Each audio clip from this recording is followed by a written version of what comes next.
Does life seem unmanageable sometimes? There's just too much going on, too much to handle. Cancel everything, stop the bus, and let me off. There are definitely times where we feel like that, but it doesn't have to be that way.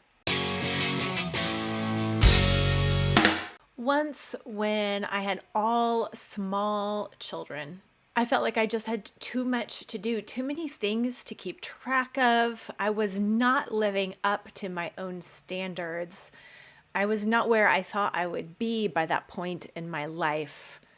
Everything felt terrible, no good, awful. And I was telling a friend about just how bad everything was. My friend gave me a great piece of advice that gave me a lot to think about for a long time. And that really did help me climb out of the pit that I was digging for myself, a pit of a bad attitude.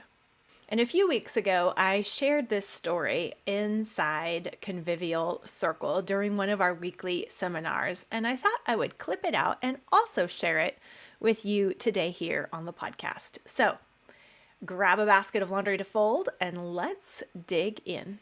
I tell a story in the book.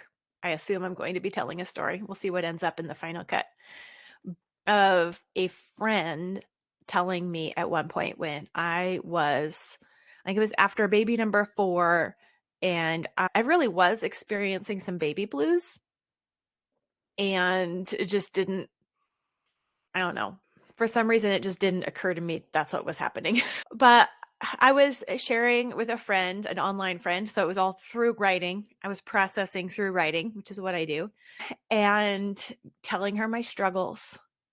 And she sent a reply back that used this phrase: "You need to build a livable life." That kind of took me a minute to process, because it's not like she then gave me the step-by-step guide as to what that is or what that looks like. What does that even mean? And so I spent several days just mulling on that thought. What does it mean to build a livable life? What does it not mean? What does that look like? How do you do that? How do you know that you've done that? And as I reread her email, I realized that what she was encouraging me to do was to actually enjoy the life that I had. And as I thought about what was making that seem impossible right now, I realized that for me at the time, there can be all kinds of reasons why people might feel like they're not enjoying their life. But I was frustrated, easily irritated, easily exhausted. And I, as I analyzed for myself why I wasn't enjoying my life, when I listed out all the things that were in like objectively good about my life, things that I was grateful for on a theoretical level anyway. And so why do my feelings and my perceptions of my life not match up to what I can step back and say, this is good and this is good and this is good? How come my life doesn't feel good? How come I don't feel good? And of course, part of the answer is pretty much always hormones. But I realized that I wasn't paying attention to the things that I enjoyed. And I was spending most of my waking hours meditating on the things that I did not like, on all the things that basically weren't going my way. I was meditating on the work that I ought to do but wasn't doing.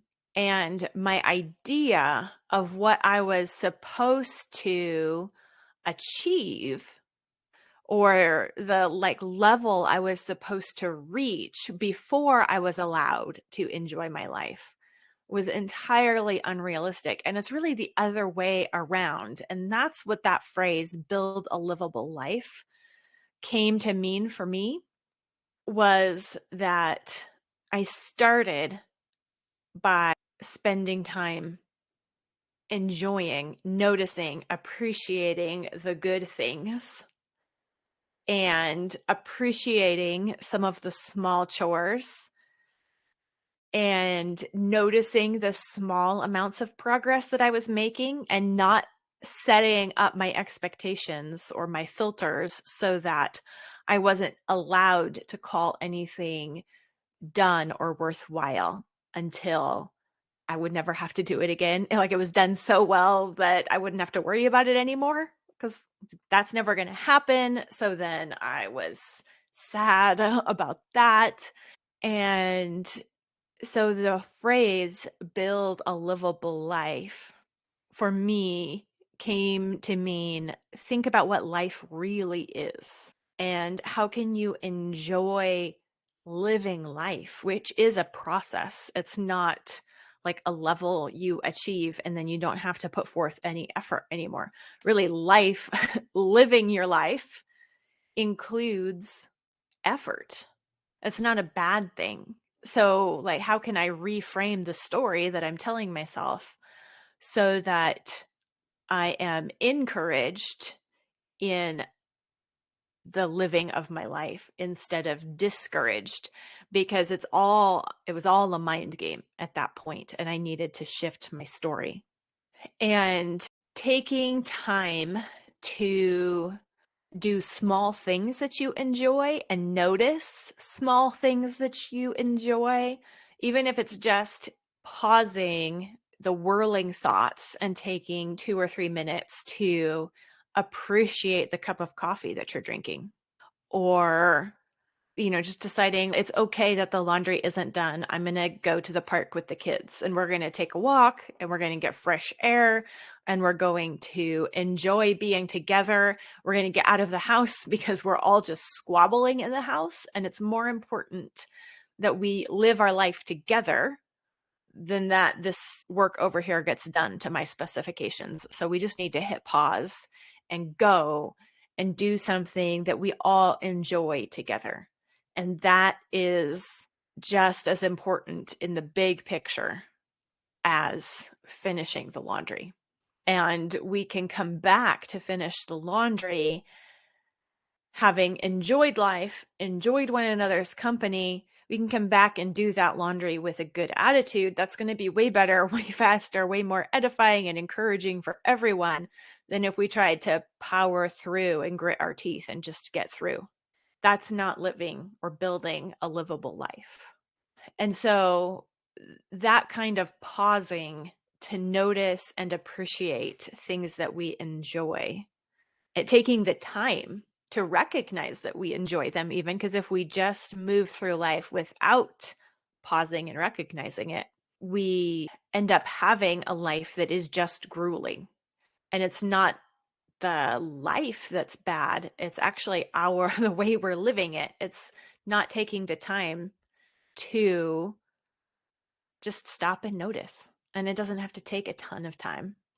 It can be 30 seconds, it can be 2 minutes, and it's a respite and it's a reorientation for our minds and our hearts so that we can get back to our work with an appropriate mentality, with a better attitude, with more energy. So it's a kind of rest to just take the time to enjoy the things that are good, to appreciate the small step progress that you are making, to maybe just take a minute to turn on some music while you do the work or find a good audiobook. These kinds of things that we can do to just appreciate our lives and have them set up in a way where we aren't dreading everything all the time is within our power because it is an attitude and a focus and a mental inner narrator story that we do have the power to control and to change. Yeah, it's so easy to get focused just on task completion, but there's always going to be another task to do after that. And you just go through that enough, and that's where you get the feeling like you're on a hamster wheel because that is the way that you're living. And living on a hamster wheel is not a livable life. But it doesn't really come down to the chore checklist or that there's too much laundry or we need to go minimalist and get rid of everything. It's really just about changing our attitude, our orientation to our work, and to be willing to pause and notice. Notice the smell of clean laundry while you're putting it away. Find the things in the work or in your day that you can just stop and be grateful for, appreciate, notice, enjoy. With a million different things to do, it's so easy to get distracted and overwhelmed. But we all know that we are not the wives, mothers, or homemakers that we want to be when we are operating in distracted, overwhelmed mode. And there is a way out. When we feel the stress mount, the distractions fly, the responsibilities come crashing in, we can respond with calm joy instead of panicked overwhelm. Let me explain how in my free workshop, How to Answer Overwhelm. You can register for free by going to answeroverwhelm.com. That's answeroverwhelm.com. You'll get instant access, and I'll also send you a few follow-up emails encouraging you to replace overwhelm with cheerful diligence. Register for free today at answeroverwhelm.com and learn how to repent, rejoice, repeat.